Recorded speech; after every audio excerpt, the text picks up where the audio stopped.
사랑과 은혜가 풍성하신 거룩하신 아버지 하나님 은혜를 감사합니다. 죄악 가운데 태어나서 아무런 소망 없이 살아가던 저희를 먼저 사랑하여 주셔서 귀하신 보혈로 우리의 모든 죄를 씻어주시고 하나님의 자녀 삼아주심을 감사합니다. 소망 없이 살아가는 우리에게 영원한 천국의 소망까지 값없이 베풀어 주심을 참으로 감사드립니다. 한 해를 시작한 지도 엊그제 같은데 벌써 또 10달을 마치고 또 2달을 남기고 있습니다. 지금까지 돌봐주신 은혜에 참으로 감사드립니다. 남은 2달도 하나님의 은혜 안에서 잘 마무리할 수 있게 도와주시기를 원합니다. 한 번밖에 주어지지 않는 2024년 정말 후회 없이 보낼 수 있도록 하나님께서 늘 우리 마음을 일깨워 주시기를 간절히 원합니다. 오늘 주일을 맞이하여 저희들 말씀 앞으로 또 불러주셔서오니 말씀을 통해서 우리가 어떻게 살아가야 될지를 하나님께서 친히 교훈해 주시옵소서. 또 귀한 교제를 통해서 서로가 서로를 알아갈 수 있게 도와주시고 또 주님의 사랑을 피차 나눔으로 위로와 힘을 얻는 은혜로운 시간이 되도록 주님께서 함께해 주시기를 간절히 원합니다. 역사의 마지막 시대를 살아가고 있는 이때에 저희들 조금 더 흐트러짐 없이 하나님께서 기뻐하시는 선한 일을 힘써다가 우리 주님 영광 가운데 맞이할 수 있도록 도와주시옵소서. 오늘 또 말씀의 시정을 자비로우신 주님께 온전히 부탁드리며 우리 구주 예수님 이름으로 기도하였습니다. 아멘. 고린도전서 말씀 보겠습니다. 고린도전서 16장입니다.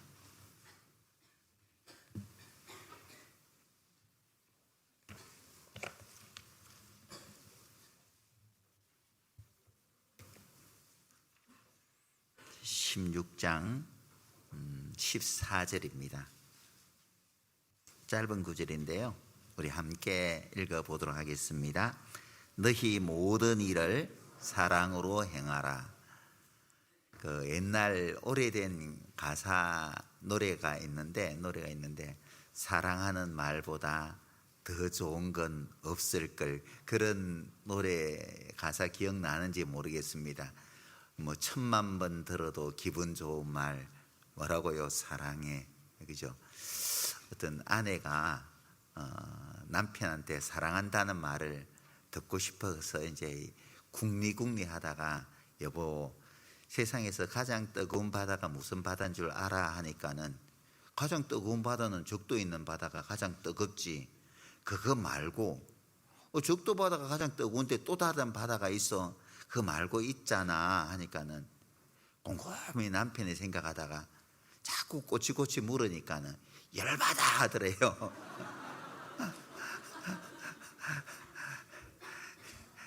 사랑이라는 말을 한번 들어보려고 하다가 열받게 만들어버렸죠. 참 사랑이라는 그 단어는 참 어떻게 보면 아름다운 단어인데 그 말에 우리는 너무 인색한 것 같아요. 그죠?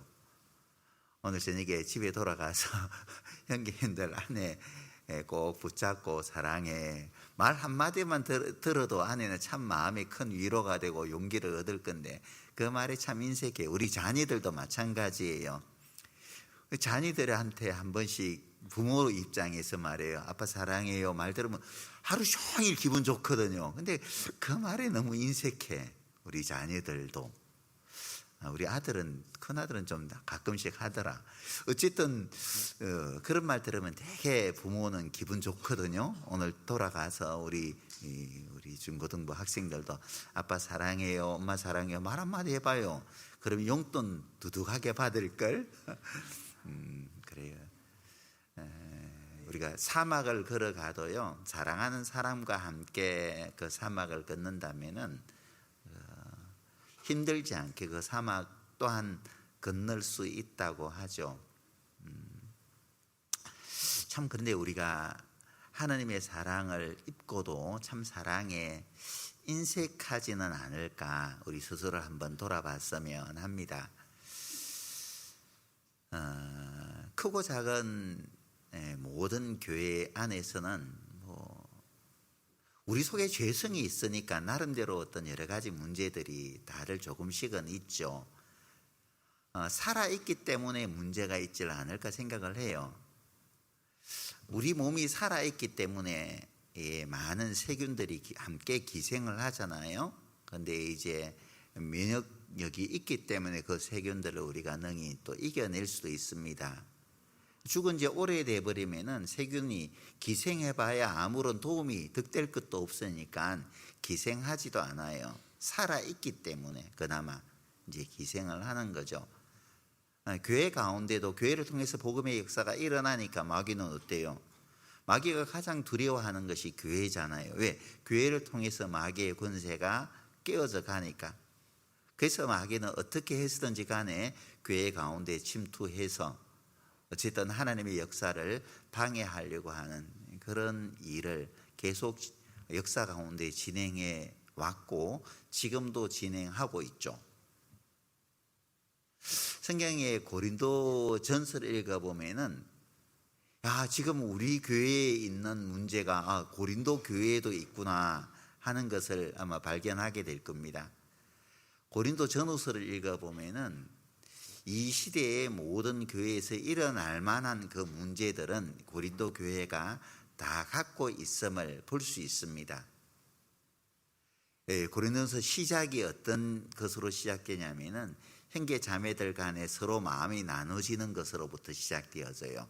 나는 바울에게서, 나는 아볼로에게서, 나는 게바에게서, 나는 그리스도에게 속한 자다 하면서 이파 저파 된장파 소금파가 나눠지듯이 말이에요.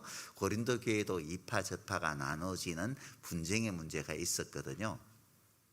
그 다음에 교회 내에서 여러 가지 판단하는 것으로 인해서 서로 상처도 주고 상처도 받기도 하고 그러죠.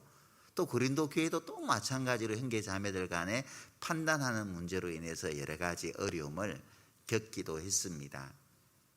또 심지어는 교회 가운데에서 있어서는 전혀 안 되는 형제 간의 송사 문제도 고린도 교회에서 다루고 있거든요. 얼마나 심하게 어떤 상처를 주고 다투었으면은 송사의 문제까지 있었을까. 더 나아가서 고린도 교회에도 교회 내에 음행의 문제까지 등장하게 된 거예요. 심각하잖아. 음행의 문제는요. 우리 시대에는 더더욱 경계해야 될 어떤 죄이기도 합니다. 나아가서 이제 결혼에 관한 그런 문제도 있었고, 더 나아가서 영적인 은사에 관한 문제도, 내가 받은 은사가 크니 네가 받은 은사가 크니, 이런 은사에 관한 다툼도 있었고요. 교회 내에서 또 질서에 관한 문제도 또 다루고 있습니다. 고린도 전서에서. 또 부활에 관한 문제도, 부활이 이미 지나갔니 아니면 부활이 아직 남았느니, 어떤 부활이 있니 없니, 이런 문제까지 다루고 있죠. 마지막에는 선교와 또 헌금에 관한 문제도 고린도 전서에서 다루고 있습니다. 하나님께서 고린도 전서를 사도 바울로 말미암아 기록하게 하신 것은 고린도 전서에서 일어나는 모든 문제들은 앞으로 교회 가운데에서 우리가 경험할 수 있는 그런 문제들이기 때문에 그 문제에 대해서 어떻게 대처할 것인지를 하나님은 사도 바울을 통해서 하나하나 교훈해 주고 있습니다. 문제에 대한 답을 다른 곳에서 찾으려고 하는 것이 아니라 성경 말씀 속에서 문제에 대한 답을 우리는 찾으려고 해야 될 거예요. 그래서 고린도전서 16장에 걸쳐서 많은 어떤 문제에 대한 답을 제시하면서 마지막으로 사도 바울이 내리는 결론은 이거예요. 우리가 읽었던 말씀처럼 너희 모든 일을 사랑으로 행하라. 그 모든 여러 가지 뭐 다툼이라든지 송사라든지 음행이라든지 질서라든지 이 모든 문제들은 교회 안에서 우리가 서로 사랑으로 행할 때 그 모든 문제는 문제될 것이 없다는 거예요. 근데 사랑으로 행하지 못하기 때문에 모든 문제들은 일어난다 라고 하나님은 우리에게 말씀을 해주고 있지요. 사실 어떻게 보면은 사도 바울이 복음을 전하는데 가장 힘들게 했던 교회는 고린도 교회예요. 다른 교회들 예를 들어서 에베소 교회라든지 또 빌립보 교회라든지 데살로니가 교회라든지 이런 교회에서 사도 바울이 복음을 전하고 또 말씀으로 성도를 세워가는 일을 할 때에는 성도들이 바울이 일하지 않고 복음만 전할 수 있도록 모든 여건들을 만들어 주었지만은 고린도 교회만큼은 사도 바울의 사도권을 인정하지 않았기 때문에 바울이 손수 브리스길라와 아굴라와 함께 장막 깁는 일을 하면서 복음을 전했던 거예요. 계속 사도 바울을 판단한 말들을 뒤에서 하게 되고 정말 힘들게 하면은 어떻게 보면 육신적으로 보면 꼴도 보기 싫은 그런 마음도 가질 수 있잖아요. 하지만은 사도 바울은 주님의 마음으로 고린도 성도들을 끝까지 끌어안았거든요. 바울의 서신서 보면은 뭐 에베소서, 갈라디아서, 에베소서, 빌립보서, 골로새서 이렇게 서신서를 다 합해도 교회에 대한 서신서를 합해도 한 20장 정도 밖에 되질 않는데 근데 고린도 전후서는 30장이거든요. 고린도 전서 16장 그리고 고린도 후서 13장 29장이네요. 29장에 걸쳐서 문제에 대한 어떤 방안들을 계속 그 서신을 주고받으면서 해결해 주고 있어요. 그만큼 끝까지 고린도 교회를 놓지 않은 것을 볼 수 있습니다. 고린도후서 11장에 보면은 바울이 복음을 전하면서 겪었던 많은 고난들을 기록하면서 그 뒤에 결론은 어떻게 내고 있냐면은 이 외의 일은 고사하고 내가 여러 번 강해 위원과 동족의 위원과 뭐 여러 가지 어려움을 겪으면서도 이런 일은 고사하고 오히려 내 마음에 눌리는 일이 있는데 이것은 교회를 위하여 염려하는 것이라. 여러 가지 육신적인 고난은 있었지만 이 고난은 나에게 현재 문제가 되질 않는다는 거죠. 오히려 내 마음에 문제가 되고 있는 것은 고린도 성도들이 믿음 안에서 잘 살면 좋은데 이 고린도 성도들이 믿음 안에서 신앙생활을 잘 하고 있을까? 이것이 늘 마음속에 걸려 있다는 거죠. 그만큼 고린도 성도들을 아끼고 사랑했다는 겁니다. 자, 우리가 교회 내에서 나를 잘 이해해주고 나와 좋은 관계가 있는 분들도 계신가 하면은 늘 불편한 지체들도 있죠.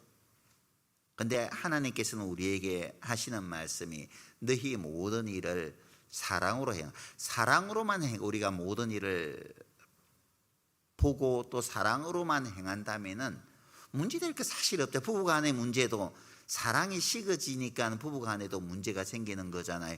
이웃과의 다툼에도 사랑이 뭔가 문제가 생기니까는 이웃간의 관계에서도 문제가 일어나는 것 아니겠습니까? 사랑이 틀어져 버리면은 모든 것이 깨어져 버리죠. 모든 관계는 깨어져 버립니다. 교회 안에도 마찬가지예요. 사랑이 무너져 버리면은 교회는 냉랭해질 수밖에 없고 이제 서로 간에 다툼이 일어나고 복음의 역사는 더 이상 일어나질 않는 거죠. 그래서 사도 바울은 고린도 성도들에게 여러 가지 것으로 마음에 나눠진 고린도 성도들에게 당부하는 것이 끝으로 고린도전서 16장에 너희 모든 일을 사랑으로 행하라. 사랑으로 행하라. 이 시대에 정말 우리에게 필요한 것은 정말 사랑이지 않을까 싶습니다. 베드로 전서 4장 말씀 한번 봅시다.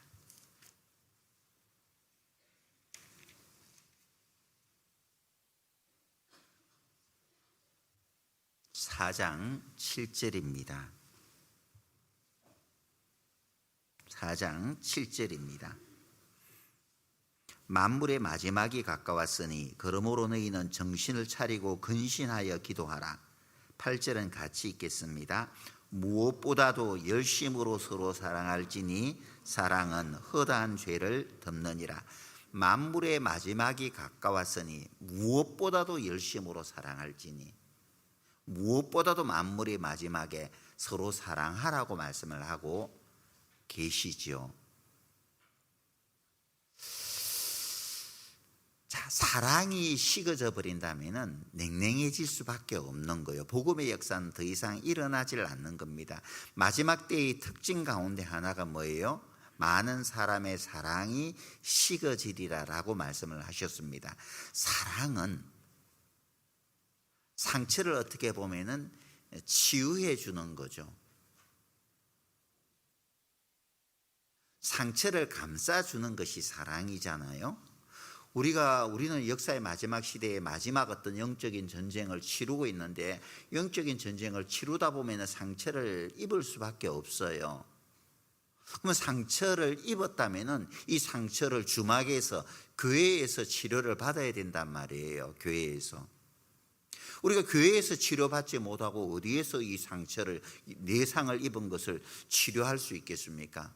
교회에서 치료를 받을 수가 있죠. 교회는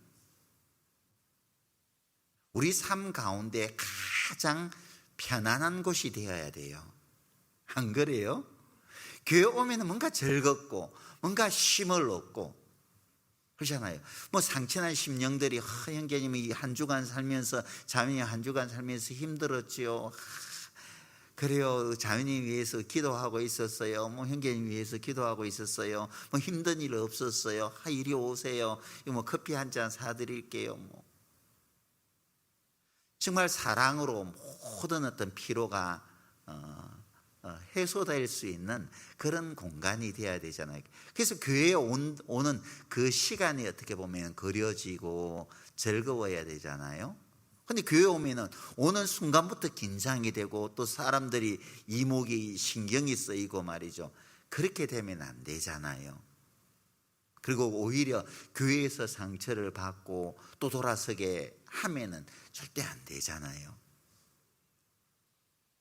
만물의 마지막이 가까웠으니 무엇보다도 열심으로 사랑할지니, 많은 상처를 우리가 입기 때문에 무엇보다도 열심으로 서로 사랑할 때 그 상처를 보듬어주고 그 상처를 치료하고 다시 전장터로 나가서 힘써 싸움으로 승리할 수 있을 것이 있으니까 무엇보다도 열심으로 마지막 때에 사랑하라고 하나님께서는 우리에게 교훈해 주고 있는 거예요. 사랑은 허다한 죄를 덮느니라.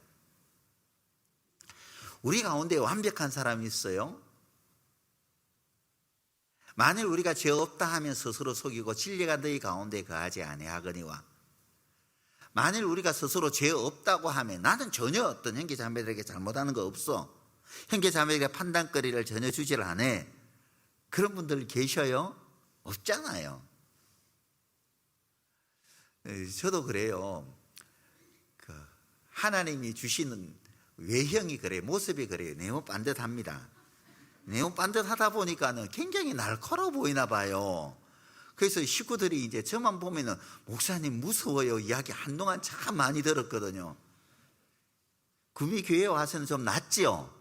이전에는 그런 이야기 정말 많이 들었어요. 그래서 노력을 많이 했습니다. 어쨌든 정말 저 스스로도 형제 자매들에게 문제를 주지 않기 위해서 막 입에다가 이리 거는 게 있어요. 좀 나를 무섭게 사람들이 본다고 하면은 저한테 오셔야 저한테 빌려는, 입에 넣었으니까 빌려줄 수도 없겠다, 그죠? 입에 물고 탁 올리는 게, 입꼬리를 올리는 그런 기구가 얼마나 안 비싸요. 한 개 사드릴 테니까. 교회 오면은 서로 우리가 완벽하지 않으니까 문제 줄 수 있거든. 형제 앞에 그칠 것을 두지 말라고 했으니까 나도 형제 앞에 그칠 것을 두지 않아야 되겠다 싶어서 서로 노력도 많이 했죠. 하지만 그럼에도 불구하고 누군가는 불편한 분들이 계실 거예요. 누군가는. 그렇잖아요. 사랑하시니까 사랑하는 마음으로 보니까는 그런 문제가 되었다가도 금방 그 문제들을 이해해 주시려고 노력하고 하니까는 크게 마음 두지 않고 찾아와서 교제도 해 주시고 그러죠. 우리 가운데는 완벽한 분들 없어요. 막 색안경 껴고 막 살피려고 하면은 왜 뭐 흠잡을 것이 없겠어요? 있지요. 하지만은 그보다 사랑하는 마음이 더 크니까 부족한 것이 보이지 않을 뿐이에요. 너희 모든 일을 사랑으로 행하라. 사랑은 모든 허물을 가리우느니라. 사랑하는 마음만 있으면은 그 허물들이 덮여지고 허물들을 덮어줌으로 말미암아 상처난 심령들이 위로를 받고 또 힘을 얻어서 다시금 세상으로 나아가서 복음을 위해서 열심히 살게 되는 거예요.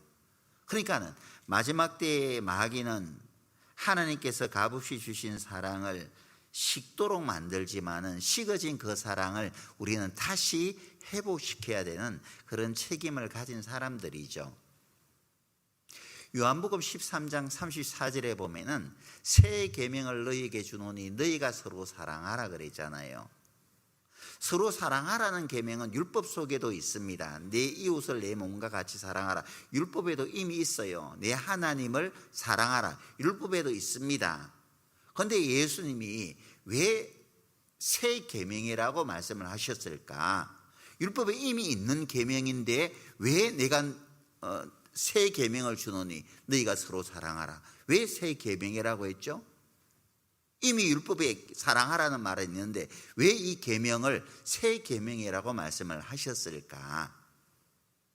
중요한 것은 이거예요. 새 계명을 너희에게 주노니 너희가 서로 사랑하라. 뒤에가 뭐예요? 내가 너희를 사랑한 것 같이 너희도 서로 사랑하라. 내가 너희를 사랑한 것 같이.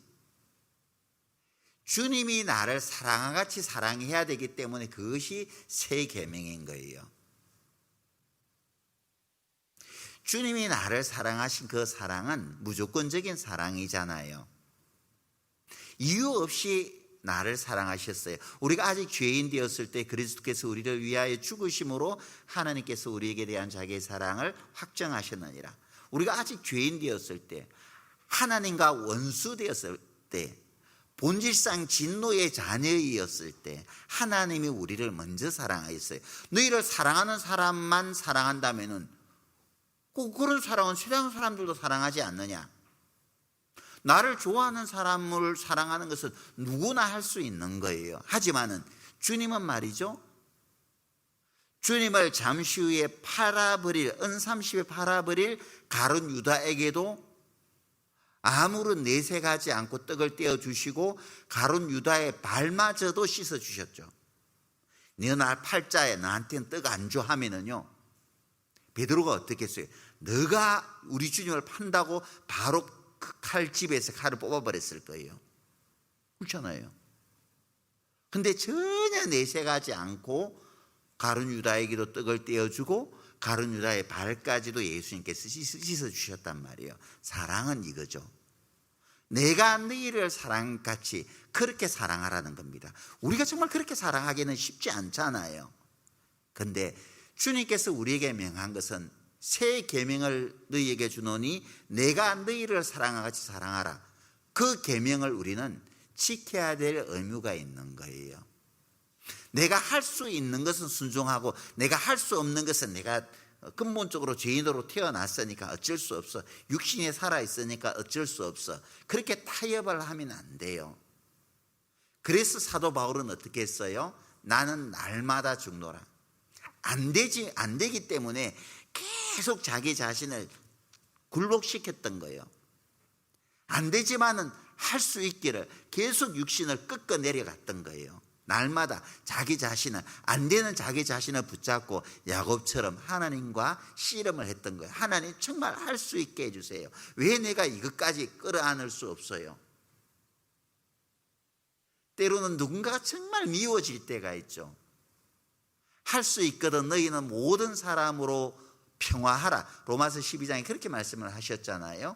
마음에 두고 있지 말고 모든 사람으로 더불어 평화하라. 두고 있으면은 이게 죄인 거예요. 그렇잖아요. 모든 사람으로 더불어 평화하라. 내가 너희를 사랑하지 서로 사랑하라. 안 되거든.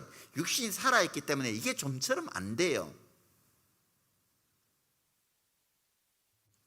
기도해야죠. 계속 하나님 앞에 정말 하나님 정말 나는 이 정도밖에 안 되네요. 나는 이것밖에 안 되네요. 하나님 왜 내가 이것을 넘지 못해요? 넘을 수 있게 해주세요. 그럴 때 나도 모르게 어느 날 그 사람을 위해서 기도할 수 있고 그 사람을 품고 있는, 끌어안고 있는 내 자신의 모습을 보게 될 거예요. 불편한 마음이 있으면요, 어때요? 지금 이 순간 현계자매들 불편한 마음이 있어요. 불편한 마음이 있으면 내 마음부터 그냥 편치 못해요. 마음속에 죄를 짓는 거잖아요. 우리 마음에 죄악을 품으면 주께서 내 기도도 듣지 않으신다고 되어 있고, 너희 죄가 너희에게로 오는 너희 하나님께로부터 오는 모든 은혜를 막아버린다고 되어 있잖아요.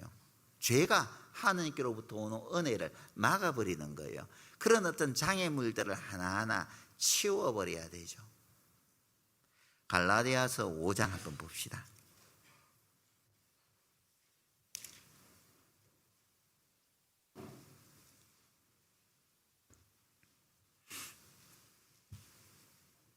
갈라디아서 5장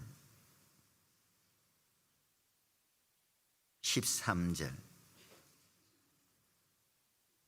형제들아, 너희가 자유를 위하여 부르심을 입었으나 그러나 그 자유로 육체의 기회를 삼지 말고 오직 사랑으로 서로 종노릇하라.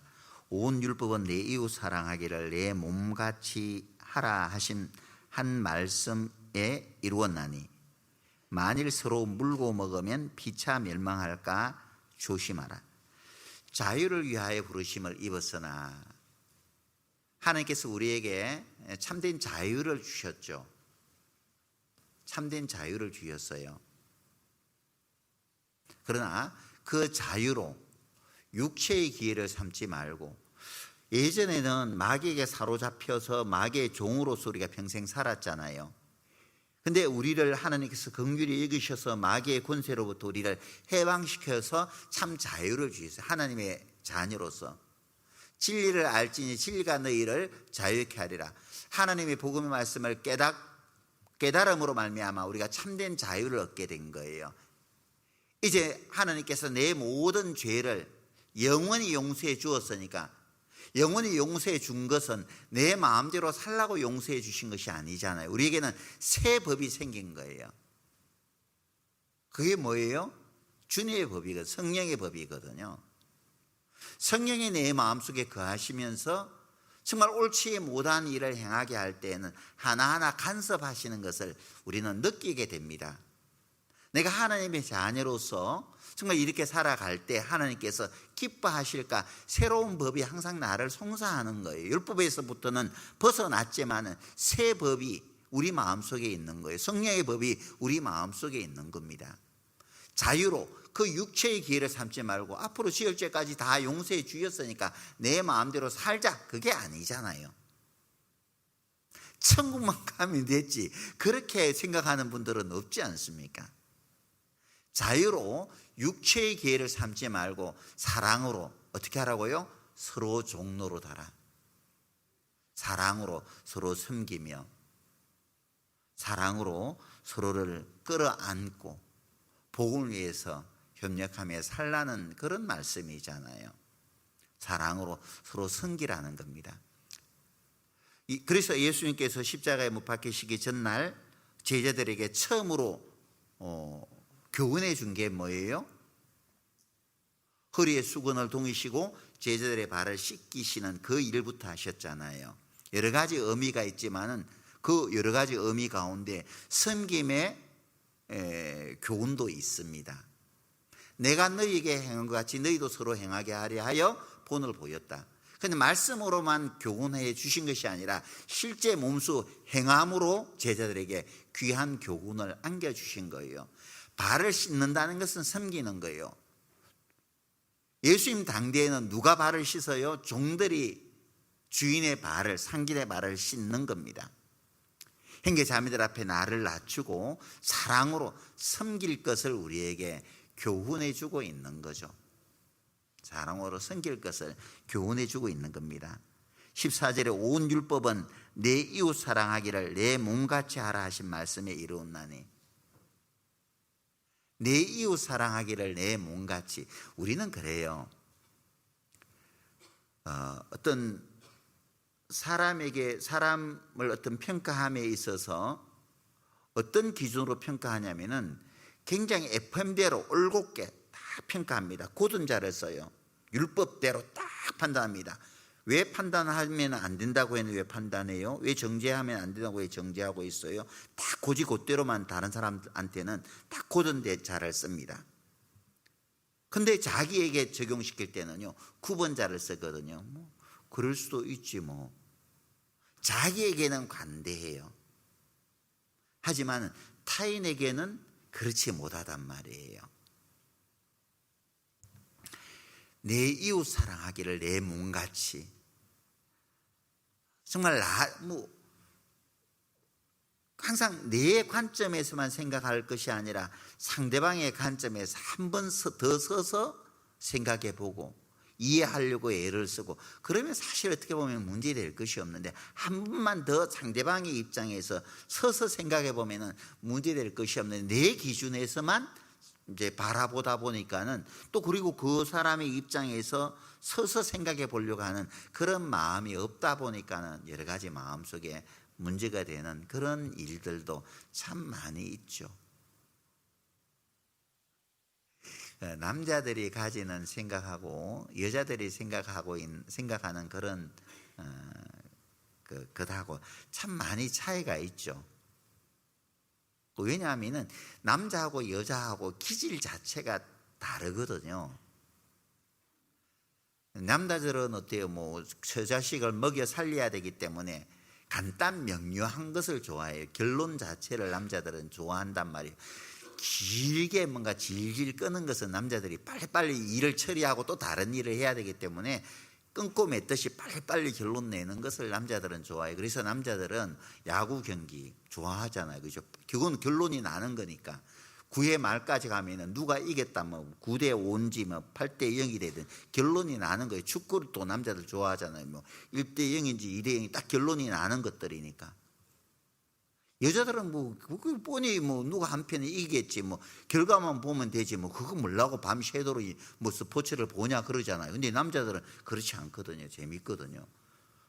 근데 여자들은 어때요? 뭐 드라마 있잖아요. 막 2시간 3시간 드라마도 막 봐도 그냥 질리지를 않아요.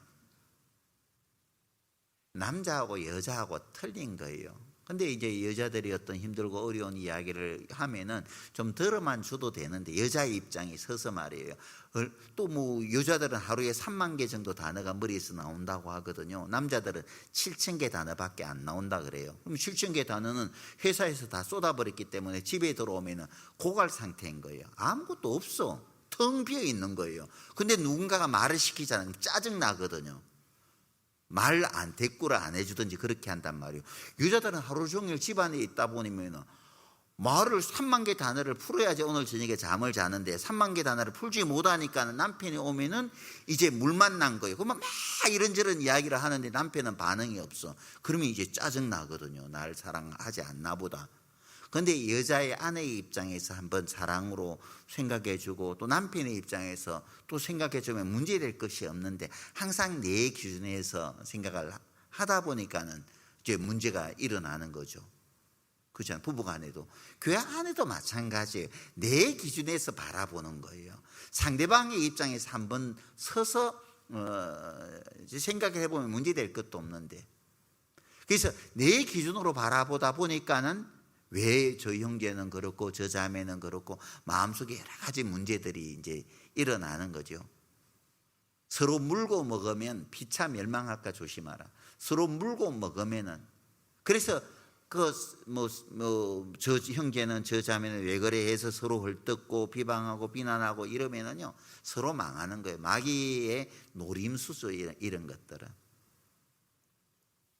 절대 우리가 이런 것에 미혹되면 안 됩니다.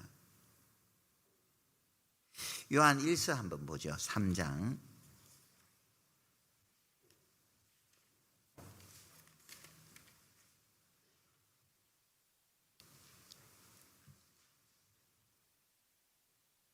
(18절입니다) 요한 1서 3장 18절 같이 한번 읽어보시겠습니다. 자녀들아, 우리가 말과 혀로만 사랑하지 말고 오직 행함과 진실함으로 하자. 말과 혀로만 사랑하지 말고, 말과 혀로만 사랑합니다, 사랑합니다, 말과 혀로만 사랑하지 말고. 사랑은 명사가 아니라 동사라고 하거든요. 행동으로 나타나지 않는 그 사랑은 참된 사랑이 아니에요. 사랑이 행동으로 나타날 때 그것이 참 사랑으로 받아들여지게 되죠. 그래서 데살로니가 전서 1장 3절에 보면은 사랑의 수고와 그렇게 말씀을 하고 있는 거예요. 내가 내 자녀를 사랑하니까 아침 일찍 일어나서 자녀의 건강을 위해서 음식을 준비하잖아요. 남편을 정말 사랑하니까 남편의 옷도 다려주고 그 건강식도 챙겨주고 그러잖아요. 피곤하지 할지라도. 가족을 사랑하니까 남자들은 또 열심히 밖에 나가서 돈도 벌어오고 막 그러잖아요.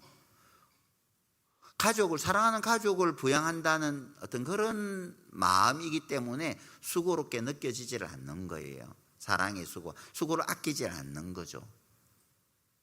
말과 혀로만 사랑한다는 것은 실천 없는 사랑이죠.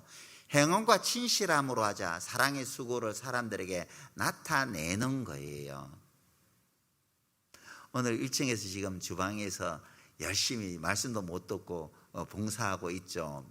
오늘 점심에 맛있는 음식을 내기 위해서 열심히 봉사하고 계셔요. 사랑의 수고죠. 형제 자매들이 맛있게 음식을 먹을 것을 생각하면서 그 수고를 아끼질 않는 거예요. 어제 저녁에 교회에서 청년들이 삼겹살을 구워 먹는데요. 야, 이게 사람인지 뭔지 내가 이해가 안 돼요. 아이, 세상에 1인분에 한 사람이 한 800g 정도 먹더라고요.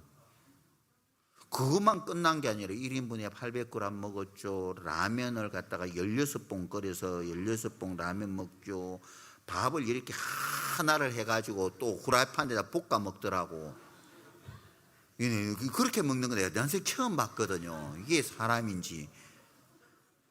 근데 말이죠, 좋은 것은 우리 청년들이 막 새 친구의 날 해가지고요, 새 친구의 날에 새 친구들이 5명인가 와가지고 새 친구들이랑 같이 맛있게 먹어주니까 그게 그렇게 즐거운 거예요. 고기를 5시부터인가 4시부터인가 불을 지펴가지고 장작 지펴가지고 불을 구워주는데 막 정신없이 먹는 거 보니까 내 새끼가 먹는 것처럼 진짜 재밌더라고. 이거 수고롭지를 않아요. 사랑하는 사람을 위해서는 일을 해도 수고롭지 않잖아요. 그렇잖아요. 말과 혀로만 사랑하지 말고 행함과 이제 진실함, 주님이 우리에게 값없이 베풀어 주신 그 사랑을 이제 우리가 실천해야 될 때가 아닐까. 우리 속에 그 사랑을 담아두고만 있고 그 사랑을 사람들에게 나타내질 않는다면은 그 사랑은 허공을 치는 메아리에 불과한 거예요. 아무 소용이 없는 거죠. 우리가 서로 사랑할 때 너희가 내 제자인 줄 알리라. 세상 사람들이 이 사랑을 보고 야, 정말 하나님은 사랑이라고 하고 교회는 사랑을 가르친다고 하더니 저것이 사랑이구나. 그래서 그 사랑에 녹아버리는 거죠. 이번에 학예 수양회 때 구원받은 분들 좀 계시죠. 학예 수양회를 통해서 많은 분들이 구원받는 이유 가운데 하나가, 그 간증을 통해서 나오는 이야기 중에 하나가 뭐냐면은 놀란다는 거예요. 왜? 수많은 사람들이 10,000명 넘는 그 사람들이 수양관에서 모였는데, 그러면 세상에서 모이면은 막 큰 소리 날 법도 하잖아요. 왜 새치야 하면서 막, 왜냐하면 지금 10분간 줄 서 있는데 갑자기 새치가 한다고 싸우기도, 내 입을 깔았는데 왜 들어오냐고 싸우기도 하고 막 그런 일들이 있을 수 있잖아요. 근데 큰 소리도 안 나고 봉사하는 사람들이 그렇게 환하게 웃으면서 봉사하는 것 보고 뭐 이곳은 어떤 곳이길래 저렇게 할 수 있을까? 근데 말이죠, 참여하고 봉사하는 분들이 사랑의 수고를 하는 것이잖아요. 사랑의 수고를 통해서 결실을 맺는 거예요. 많은 사람들이 너희가 내 제자인 줄 알리라. 야, 이곳은 뭔가 특별한 곳인가 보다. 거기서 마음이 열려버리는 거예요. 너희가 내 제자인 줄 알리라. 주님이 우리에게 가르쳐 주신 대로 내가 너희를 사랑한 같이 너희도 서로 사랑하라는 그 계명을 지킬 때 사람들이 뭔가 저곳은 뭔가 다르구나. 예전에는 말이 우리 아내가 조그만 사소한 것에서도 버럭하면서 화를 냈는데 구원받았다고 하면서 신앙생활 하는 가운데 모습 보니까 달라져 있는 거예요. 뭐지? 저건 뭐야? 조금 있다가 끝나겠지 싶은데도 계속 간단 말이에요. 왜 그렇게 옛날에 그 성깔이 안 나와요? 그 영혼을 건져야 되겠다는 부담, 그 마음이 욱 하고 올라오는 것을 눌러버리잖아요. 내가 이러면은 이렇게 화를 내버리면은 덕이 되지 않으니까, 또 아내가 또 남편이 판단할 거니까 참아야 돼 하면서 웃게 되고 더 사랑으로 섬기려고 하고, 그러니까는 나중에는 거부할 수가 없는 거예요. 그 아내의 말을, 남편의 말을 거부할 수가 없는 거죠. 그래서 말씀을 통해서 구원받는단 말이에요. 주님께서 가르쳐 주신 그 사랑을 우리는 이제 실천할 수 있어야 돼요. 교회 안에서나 가정에서나 세상 밖에서도 그 사랑을 우리는 주님의 자녀들이기 때문에 내가 너희를 사랑같이 아무런 조건 없이 끝까지, 주님은 우리를 끝까지, 세상 끝까지 우리를, 끝날까지 우리를 사랑하신다고 말씀을 하셨잖아요. 끝까지 주님께서 우리를 놓지 않으신 것처럼 우리도 끝까지 그 영혼들을 사랑하는 거예요. 변화될 때까지. 베드로전서 1장입니다.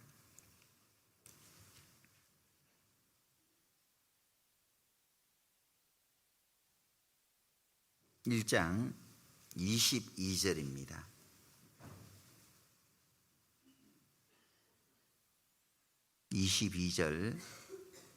너희가 진리를 순종함으로 너희 영혼을 깨끗하게 하여 거짓이 없이 형제를 사랑하기에 이르렀으니, 뒤에는 같이 한번 읽어보죠. 마음으로 뜨겁게 피차 사랑하라. 마음으로 뜨겁게 피차 사랑하라. 마음으로 뜨겁게 피차 사랑하라. 우리 옆에 계신 형제님들 한번 꼭 껴안으면서 사랑합니다 해볼까요? 사랑합니다. 사랑합니다. 크게 해봐요. 사랑해요. 옆에 이성이 있으면 껴안으면 안 되고요.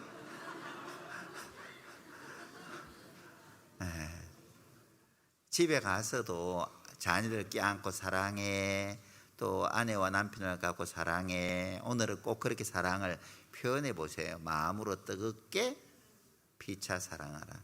마음으로 뜨겁게. 사람들이 삶을 정리할 때 사랑하지 못한 것에 대해서 많이 후회를 한다고 하죠. 왜 더 사랑을 표현할 수 있는데 그 사랑을 표현하지 못했을까? 그 사랑을 나누지 못했을까? 이에 대해서 많이 후회를 한다고 그래요. 부모님이 돌아가시고 나면은 왜 엄마 아빠한테 사랑한다는 말에 왜 인색했을까? 많이 후회한다고 하죠. 자녀들은 부모님한테 사랑한다는 표현도 많이 해주시고, 또 부모들도 자녀에게 사랑한다는 표현도 많이 해주시면 좋겠다 생각이 듭니다. 말과 혀로만 사랑하지 말고 행함과 진실함으로 뜨겁게 피차 사랑할 수 있는 우리였으면 해요. 요한일서 5장 1절에 보면 내신 이를 사랑하는 자마다 또한 그에게서 난 자를 사랑하느니라. 내신 이를, 주님을 사랑하는 자마다 또한 그에게서 난 형제자매를 사랑하도록 되어 있는 거예요. 요한일서 4장 18절에 보면 보는 바 형제를 사랑치 아니하는 자가 보지 못하는 하나님을 사랑하는 것은 한 말이다라는 겁니다. 눈에 보이는 형제자매 속에 그리스도의 영이 거하시는 거잖아요. 찬양에 보면 형제의 모습 속에 보이는 주님의 형상 아름다워라. 존귀한 주의 자녀 됐으니 사랑하며 섬기리. 형제의 모습 속에 보이는, 형제의 모습 속에 주님의 영이 거하기 때문에 하나님의 형상이 그 속에 있으니까 그 형제를 사랑하는 것은 곧 주님을 사랑하는 거잖아요. 그 형제를 미워하는 것은 주님을 미워하는 거예요. 그렇잖아요. 그래서 보는 바 형제를 사랑하지 아니하는 그 사람이 하나님을 사랑한다고, 그것은 입에 발린 말이라는 거죠. 그렇잖아요. 마음에 문제되는 것이 있으면 오히려 기도해주고 정말 기다려주고 이게 필요하죠. 그죠? 자, 우리가 사랑이 필요하다는 것은 누구든지 다 공감해요. 우리 사랑해야 된다는 것은 누구나 다 인정을 합니다. 근데 사랑을 해야 되는데 왜 사랑이 안 돼요? 누구든지 사랑해야 된다는 것은 인정을 하는데 왜 사랑하는 마음이 올라오질 않아요? 가장 큰 문제는 나를 높이기 때문에 그래요. 나를 높이기 때문에. 내가 높아져 버리잖아요. 나를 높이게 되면은 형제자매들이 내 아래에 있기 때문에 어떤 마음속에 뭐 다스리려고 하고 판단하려고 하는 마음이 먼저 올라오는 겁니다. 낮은 자리를 가면은 형제자매를 막 섬기려고 하고 사랑으로 뭔가 뭐 베풀려고 하고 그렇게 하지만은 마음을 높이다 보면은 애매하면서 말이에요. 형제자매를 정지하고 판단하고 그러한 어떤 마음들이 올라오게 되고, 그런 마음이라면은 사랑과는 굉장히 멀어져 버리는 거죠. 우리 스스로를 낮추지 않으면은 교만은 패망의 선봉이라 그랬잖아요. 내 육신도 망가져 버리는 거예요. 하나님의 역사에는 멀어져 버리는 거죠. 마음을 높여 버리면은. 가만히 생각해 봐봐요. 왜 내 마음속 형제 자매에 대한 어떤 마음에 어떤 문제가 있어요? 마음을 높이기 때문에 그러거든요. 빌립보서 2장 4절에 보면은 각각 자기보다 남을 낮게 여기고, 각각 자기보다 남을 낮게가 아니라 낮게, 나보다 더 뛰어나다. 저 형제는 참 뭔가 너무 어떻게 저렇게 겸손할 수 있어? 배우는 겁니다. 저 형제도 어떻게 저 자매는 사람들에게 친절하대, 어떻게 저렇게 찬양을 잘할까? 자꾸 좋은 모습을 배워가는 거예요. 왜 어떻게 잘 챙기지? 배워가는 거예요. 나보다는 나.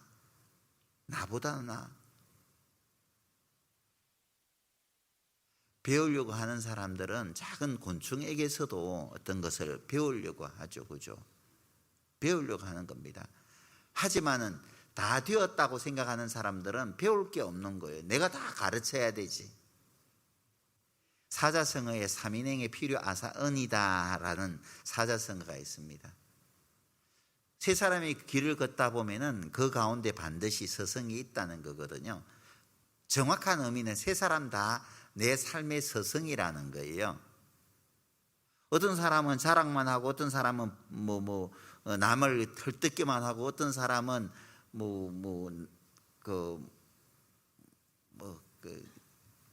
교만하고 말이에요. 그러면 배울 게 없잖아요. 근데 세 사람 다 스승인 거예요. 자랑하는 사람을 보고는 나는 저렇게 자랑하면 안 되겠다, 교훈을 넣는 거죠. 헐뜯는 사람 보고는 헐뜯으면 안 되겠다, 스승으로 삼는 겁니다. 교만한 사람 보면 교만한 마음을 품으면 안 되겠다, 다 스승으로 두고 선생님이다 생각하고 배우는 거예요. 그래야지 내 삶도 변화되어 더 나은 쪽으로 바꿔진단 말이에요. 근데 왜 저래? 그런 마음을 갖잖아요. 그러면 발전할 수 있는, 더 성장할 수 있는 기회가 나에게 없는 거예요. 우리는 주님 앞에 가는 그날까지 점점 더 주님을 닮아가야 되잖아요. 성화에 이르러야 되지 않습니까? 그러기 위해서는 절대 교회 안에서 내 자신의 마음을 높일 이유가 없는 거예요. 낮아졌을 때 배울 수 있는 거예요. 낮아졌을 때. 고린도전서 4장 한번 봅시다.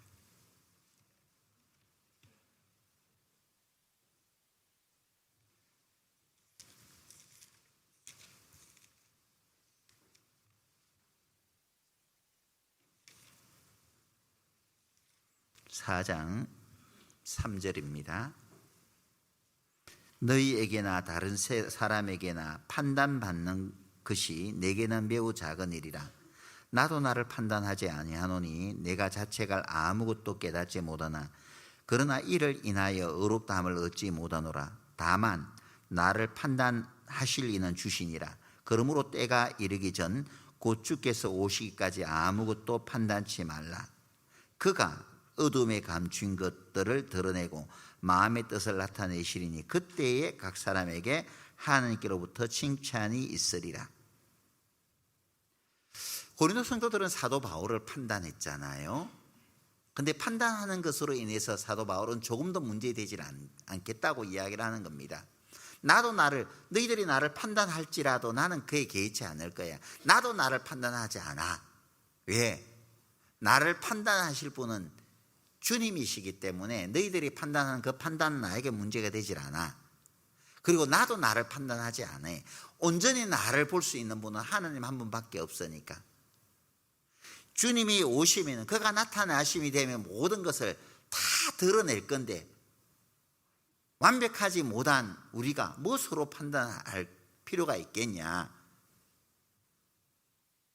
이 말씀을 하고 있는 거죠. 야고보서 4장 12절에 보면은 입법자와 재판자는 오직 하나님이시잖아요. 근데 네가 왜 입법자와 재판자가 되어서 네가 형제자매를 판단하려고 하느냐? 그렇게 이제 책망하고 있습니다. 입법자와 재판자는 하나님 한 분밖에 없어요. 그렇잖아요. 하나님만이 우리를 온전히 판단할 수 있단 말이에요. 그래서 내 마음속에 어떤 뭔가 높아지려고 하는 마음이 있으면 내가 형제자매를 사랑하는 마음이 없으니까 그런 허물이 보이나 보다. 하나님 정말 저 형제를 저 자매를 사랑할 수 있는 마음이 주세요. 나는 이것밖에 되질 못하네요. 이런 마음 말이에요. 우리 남편이 미워 죽겠어요. 왜 미운 집만 골라서 하는지 모르겠어요. 하지만 그 남편을 사랑하는 마음 주셔요.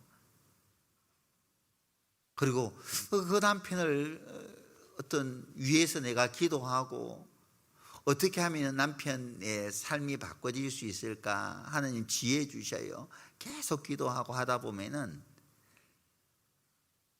이 사랑을 계속 받게 되잖아요. 그러면은 사람이 바꿔질 수밖에 없다고 해요. 거북이 목을 끌어내는 방법이 뭐예요? 거북이가 이제 위기 상황이 이제 부딪히게 되면은 목을 탁 껍질 안으로 넣어버리잖아요. 그러면 거북이 목을 끌어낼 수 있는 방법이 뭐예요? 따뜻한 물을 부어주면은 거북이가 목을 딱 끌어낸다고 합니다.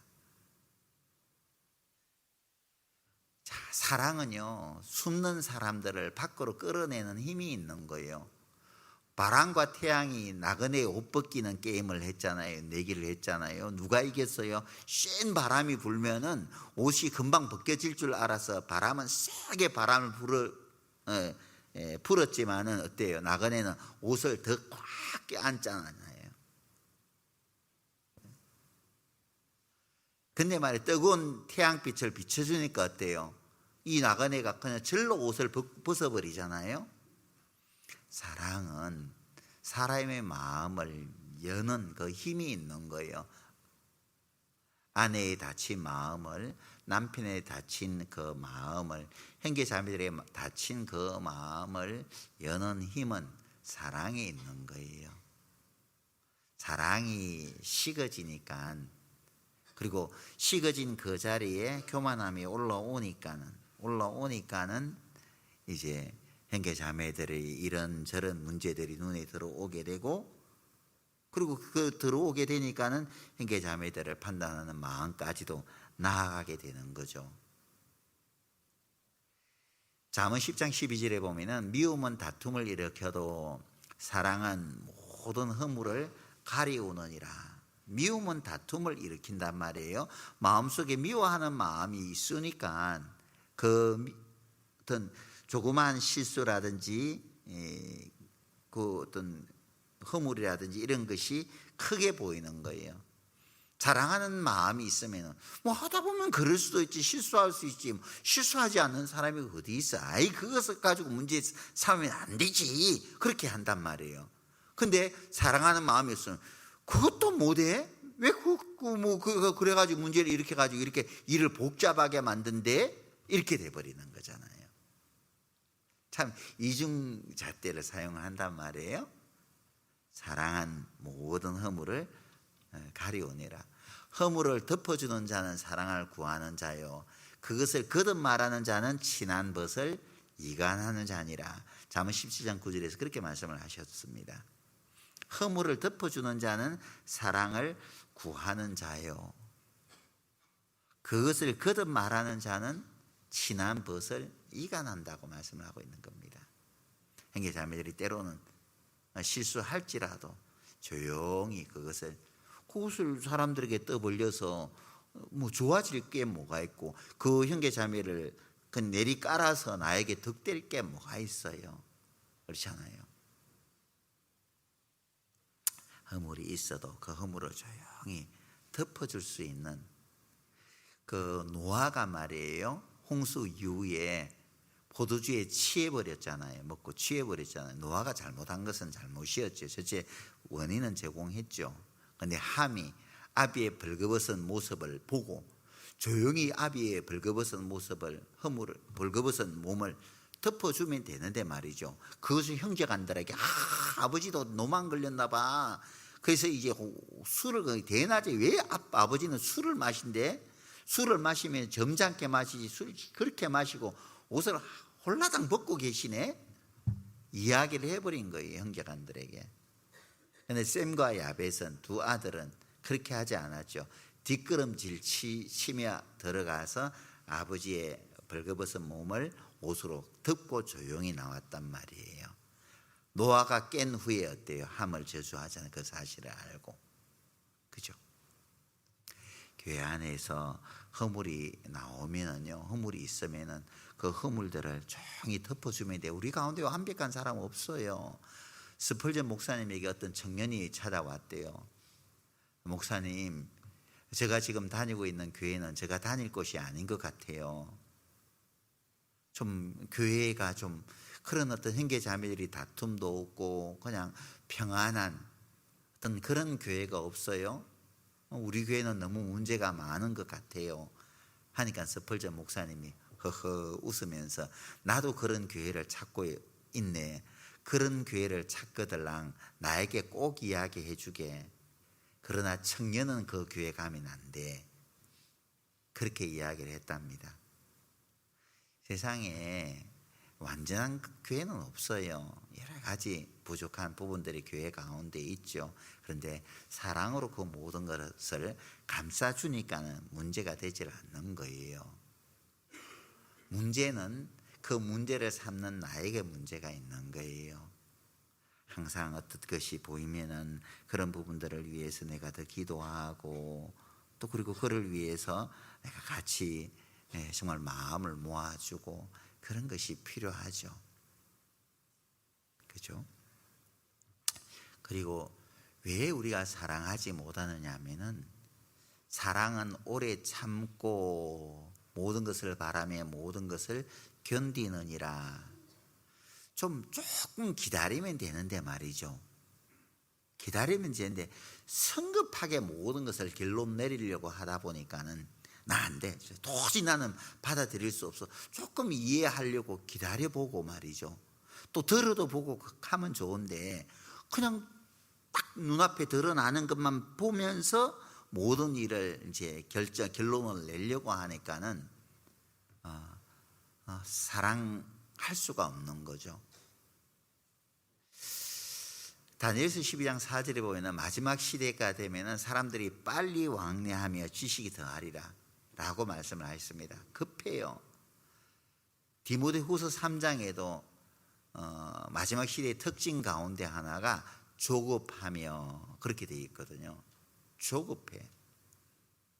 금방 어떤 문제들을 결론 내려고 한단 말이죠. 그러지 말라는 겁니다. 잠언 18장 13절에 보면은 사연을 듣기 전에 대답하는 자는 미련하여 욕을 당하느니라. 사연을 듣기 전에 충분하게 왜 그렇게 되었는지를 충분하게 기다리면서 들어보면 되는데 들어보지도 않고 쉽게 결론을 내려고 하는 거예요. 고린도전서 13장 한번 봅시다.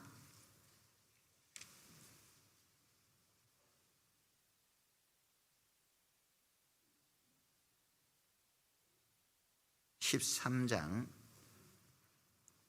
11절입니다. 내가 어렸을 때에는 말하는 것이 어린아이와 같고 깨닫는 것이 어린아이와 같고 생각하는 것이 어린아이와 같다가 장성한 사람이 되어서는 어린아이의 일을 버렸노라. 어렸을 때에는 교회 가운데는 신앙이 어린 분도 계시고 신앙이 장성한 분도 계세요. 교회 안에는.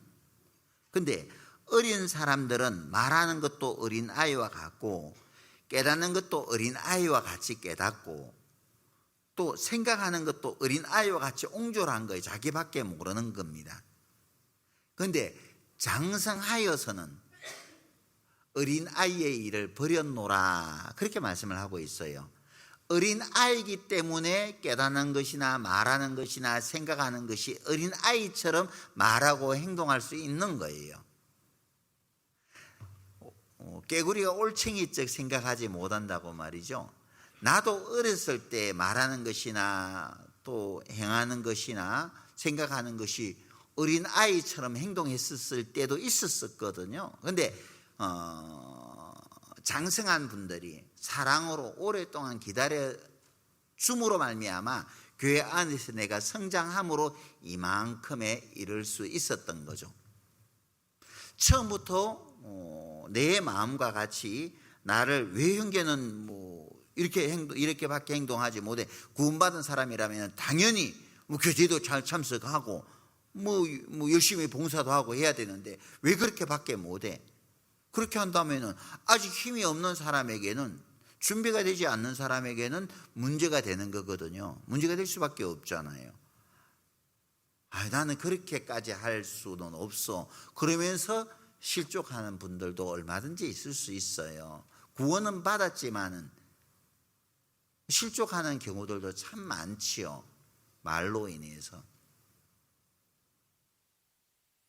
때가 되면은 장성하면은 알아서 장성한 자답게 어린아이의 일을 버려버리고 어떤 형제 자매들을 배려할 줄도 알고 섬길 줄도 알 건데 말이죠.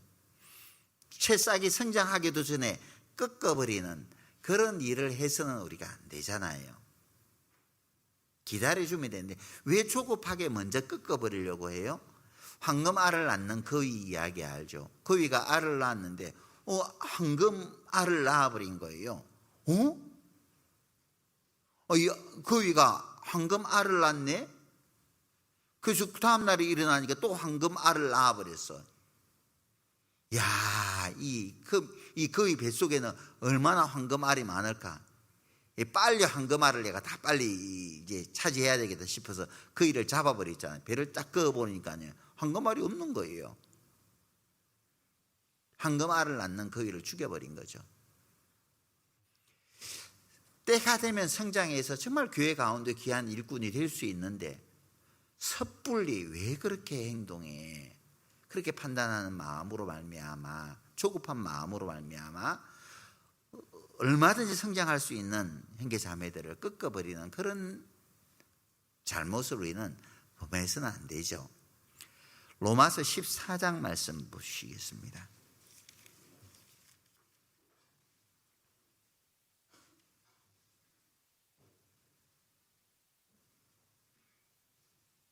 (14장)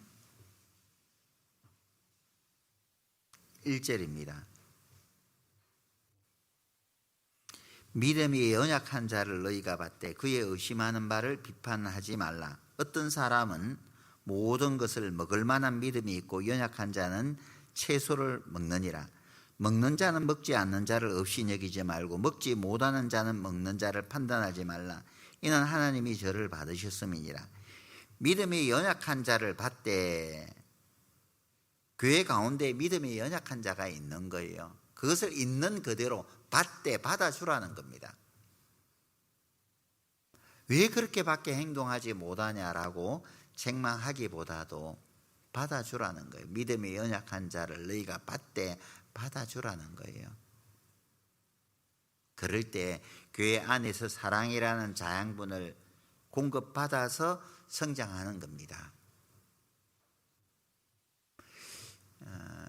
식물의 성장을 돕는 것은 뿌리에 있잖아요.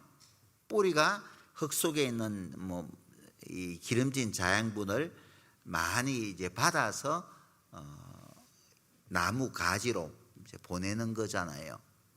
그리고 나뭇잎으로 그 자양분들을 공급시키면은 많은 잎사귀를 맺게 하고, 그 다음에 많은 꽃이 달리게 하고, 그리고 많은 과실이 맺히게 하는 거예요. 근데 뿌리에 자양분을 공급해 주지 않으면은요, 식물 자체가 성장도 더딜 뿐만 아니라 많은 열매를 맺을 수가 없는 거예요. 그래서 농부들은 이제 봄이 되면은 유시 나무에다가 많은 거름들을 주잖아요. 많이 성장하도록 하려고. 밭에 어떤 식물을 심을 때도 많은 거름들을 줍니다. 자양분을 뿌려줘요. 뿌리로 하여금 많은 자양분을 공급받도록 하려고. 교회가 성장하는데 가장 필요한 자양분의 역할을 하는 게 뭐예요? 그게 사랑인 거예요. 사랑을 받음으로 그 가운데서 용기를 얻고, 용기를 얻을 때 개인의 신앙도 성장할 뿐만 아니라 자신감 있게 세상으로 나아갈 수가 있어요. 그리스도의 용사로서. 그러나 사랑을 공급받지 못하면은 밖에 나가서도 힘을 쓰지를 못하는 겁니다. 성장 자체도 안 되는 거예요. 아기가 태어났는데 젖만 먹이면 빨리 성장하나요? 절대 그렇지 않아요. 엄마가 품고 먹일 때 이 아이가 성장이 빠르다는 것이 실험으로 드러났잖아요. 사람도, 그냥 자연인인 이 사람도 사랑 먹고 성장하듯이 우리 속 사람도, 하나님의 자녀인 우리 이 속 사람도 사랑 먹고 성장하는 거예요. 사랑 먹고. 그래서 좀 연약한 자가 보이도, 좀 부족한 것이 보여도 기다려줘요. 구원받은 지 오래되었다고 해서 꼭 장성한 자가 된 것은 아니에요. 때가 오래므로 너희가 선생이 되어야 될 터인데 아직 그리스도의 도의 초보가 무엇인지 배워야 할 자가 되었도다. 때가 오래므로 마땅히 장성한 자가 되어서 가르치는 그 위치에 있어야 되는데 아직까지 성장하지 못해서 젖이나 먹고 단단한 음식을 먹지 못할 자다, 이렇게 표현하셨잖아요. 그러니까 구원받은 지 오래되어도 성장하지 못한 사람은 애기예요. 애기의 모습 그대로 받아줘야 돼. 구원받은 지 5년 지나도 10년이 지나도 아직까지 그 모양이야, 그런 생각 갖지 말라고요. 있는 모습 그대로. 그래서 주님께서 우리에게 말씀하시기를 내가 너희를 받은 것 같이 너희도 서로 받으라. 주님이 우리를 있는 모습 그대로 받아주셨듯이 너희도 서로 받으라. 있는 모습 그대로 받아주라는 겁니다. 있는 모습 그대로. 애기가 똥오줌 가릴 줄 알면은 애기 아니게요. 애기니까 똥오줌 못 가리는 것은 당연한 거예요. 구원받은 지 오래되어도 애기인 사람이 있습니다. 그런 사람은 애기답게 봐줘야 돼요. 구원받은 지 오래되어서 저렇게밖에 행동하지 못해. 그러면 내 마음도 불편하고 또 그 사람도 더 이상 성장의 기회를 얻지 못하는 거예요. 아기처럼 대하면서 좀 더 이야기 많이 들어주고 그 입장에 서서 이해하려고도 애를 쓰고요. 그럴 때 성장하는 거예요. 조급하게 어떤 판단하려고만 하지 말고요. 정죄하려고만 하지 말고. 왜 우리가 사랑하지 못하느냐? 아기 때는요, 자기밖에 몰라요. 자기 중심적이죠.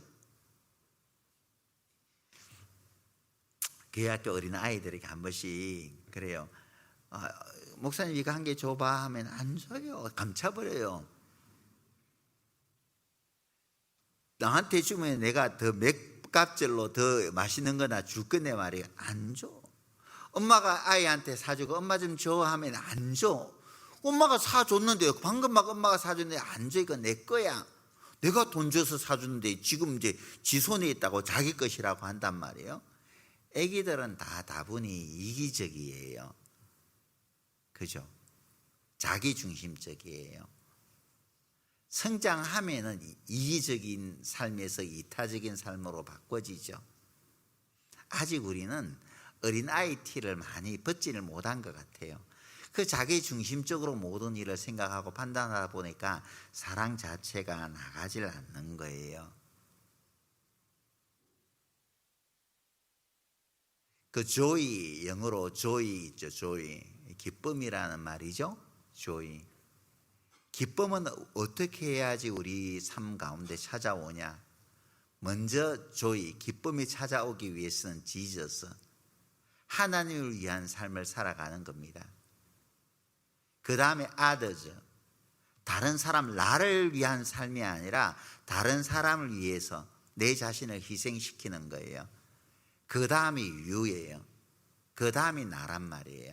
그러면은 기쁨은 절로 찾아온다는 겁니다. 대신 관계가 분명하면은, 하나님과 나와의 관계가 분명하잖아요. 그러면은 대인 간의 관계는 절로 해결되는 거예요. 사람의 행위가 하나님을 기쁘시게 하면은 그 사람의 원수라 할지라도 그로 더불어 화목하게 해 주실 것을 약속하셨잖아요. 잠언 16장 7절에 보면은. 먼저 내 자신의 삶이 하나님 앞에, 하나님께서 서로 사랑하라, 내가 너희를 사랑하지 서로 사랑하라 라고 하나님께서 우리에게 말씀을 하시면은, 그러면 하나님의 말씀을 쫓아서 정말 주님이 나를 사랑한 것처럼 서로 사랑하려고 하는 마음으로 살려고 애를 쓰잖아요. 발버둥 치잖아요. 그러면은 사랑할 수 없는 사랑까지도 사랑할 수 있도록 하나님께서 만들어 주셔요. 하나님의 말씀에 순종하려고 하는 마음을 갖잖아요. 그러면 하나님께서 그렇게 살아갈 수 있도록 길을 열어주시는 겁니다. 길을 열어주시는 거예요. 이제 우리가 어린아이의 일을 벗어버리고 점점 하나하나 벗어버리고 내 중심적인 삶에서 형제 자매들의 어떤 입장에 서서 생각해 볼 수 있는, 성장하는 우리의 모습을 주님 앞에 보일 수 있으면 얼마나 좋을까 싶기도 합니다. 고린도전서 10장 말씀 찾아보시겠습니다.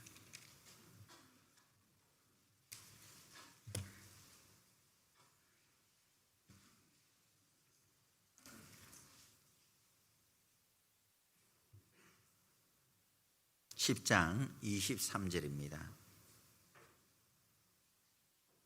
10장 23절. 모든 것이 가하나 모든 것이 유익한 것이 아니요 모든 것이 가하나 모든 것이 덕을 세우는 것이 아니니 누구든지 자기의 유익을 구치 말고 남의 유익을 구하라.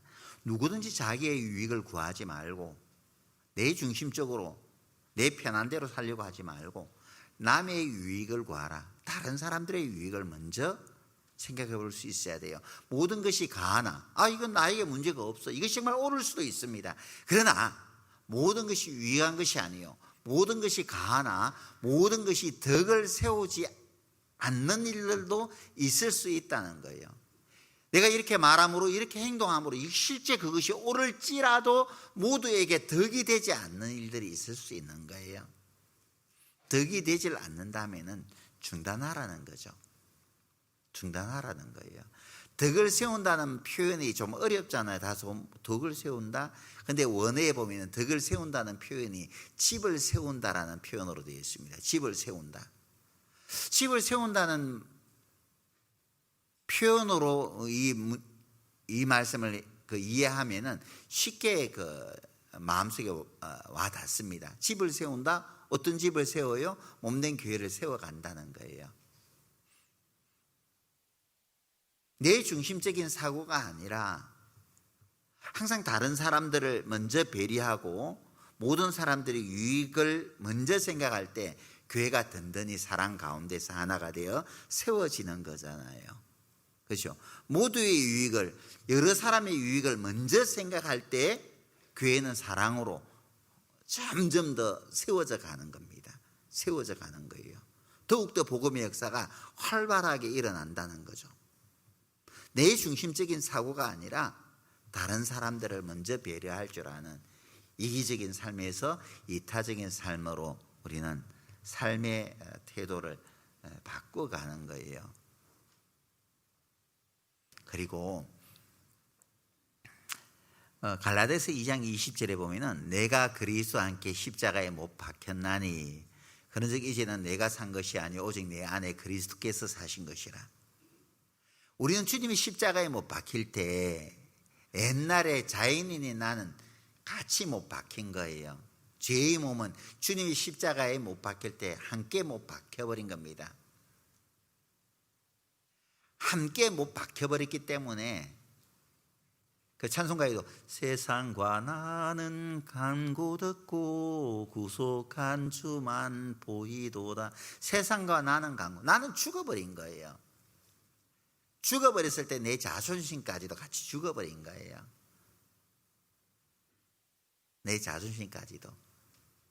참 사랑은 내 자존심마저 꺾어버릴 때 우리 사랑할 수 있어요.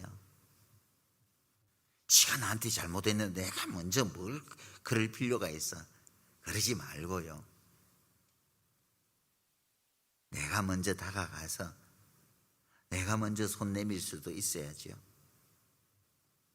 그리스도 예수의 사람은 그 정과 욕심을 십자가에 못 박았느니라. 갈라디아서 5장 24절에 그렇게 말씀하시잖아요. 그리스도 예수의 사람은 그 정과 욕심을 못 박아버린 거예요. 못 박아버린 거예요. 때로는 형제 자매들이 나의 마음을 아프게 했을지라도, 나에게 말실수를 했을지라도 내가 먼저 다가서고 내가 먼저 손 내밀 수는 없을까? 네, 그런 찬양이죠. 내가 먼저 손 내밀지 못하고 내가 먼저 용서하지 못하고 내가 먼저 웃음 주지 못하고 이렇게 머뭇거리고 있네. 그가 먼저 손 내밀기 원했고 그가 먼저 용서하기 원했고 그가 먼저 웃음 주기 원했네. 나는 어찌된 사람인가. 항상 상대방이 먼저 하기를 바라는 그런 마음이 있잖아요. 내가 먼저 손 내밀면 어때요? 내가 먼저 웃음 주면 어때요? 내가 먼저 남편에게 다가서면 어때요? 내가 먼저 마음 열면 어때요?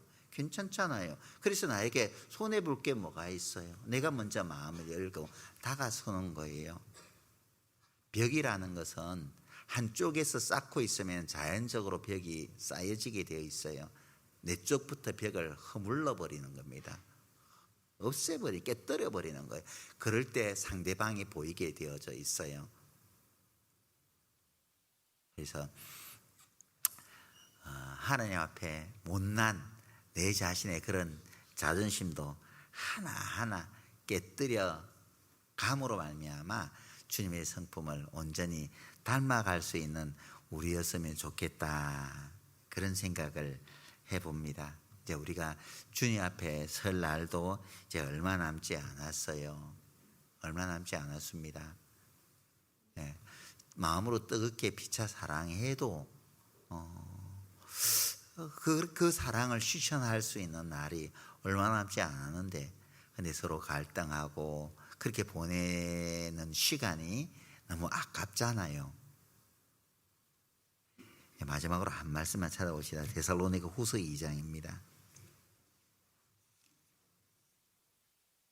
데살로니가 후서 2장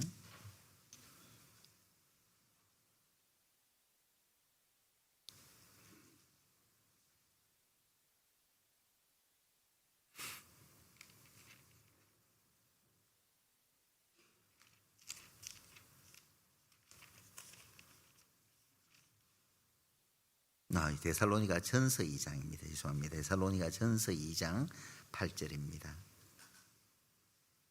2장 8절 같이 한번 읽어보죠. 우리가 이같이 너희를 사모하여 하나님의 복음으로만 아니라 우리 목숨까지 너희에게 주기를 절개함은 너희가 우리의 사랑하는 자됨이니라. 사랑하는 사람을 위해서는 목숨까지 줘도 아깝지 않잖아요. 그것이 진정한 사랑인 거죠. 사람이 친구를 위하여 목숨을 버리면 이보다 더 큰 사랑이 없느니라. 사도 바울은 데살로니가 성도들을 위하여 자기 목숨까지도 내어주는 것을 아까워하지 않았어요. 빌립보 성도들에게도 동일하게 말씀을 하거든요. 너희를 위하여 내가 나를 관제로 드릴지라도 내가 기뻐하고 또 너희 무리를 위하여 기뻐하리로다. 그렇게 말씀을 하셨어요. 사도 바울은 자기 동족을 주님께로 이끌 수만 있다면은 내가 생명책에서 내 이름이 지워진다 할지라도 원하는 바다라고 이제 이야기를 했습니다. 내가 내 사랑하는 가족들을, 내 사랑하는 남편을 얻을 수가 있으면 나는 죽어도 좋아. 그런 마음이죠. 내가 저 형제 저 자매를 세우기 위해서는 내가 어떤 희생도 마다하지 않을 거야. 그런 마음, 그것이 진정한 사랑이지 않을까. 너희 속에 그리스도의 형상이 이루기까지 내가 다시 너희를 위하여 해산하는 수고를 하노라. 내가 인도하는 것으로 끝내는 것이 아니라 그 속에 인도한 사람이 그리스도의 형상이 이루기까지, 주님을 닮아가기까지 다시 내가 해산하는 수고를 하는 것이 뭐예요? 무엇이 해산하는 수고로 나타나는 거예요? 사랑으로, 섬김이 해산의 수고로 나타나는 거예요.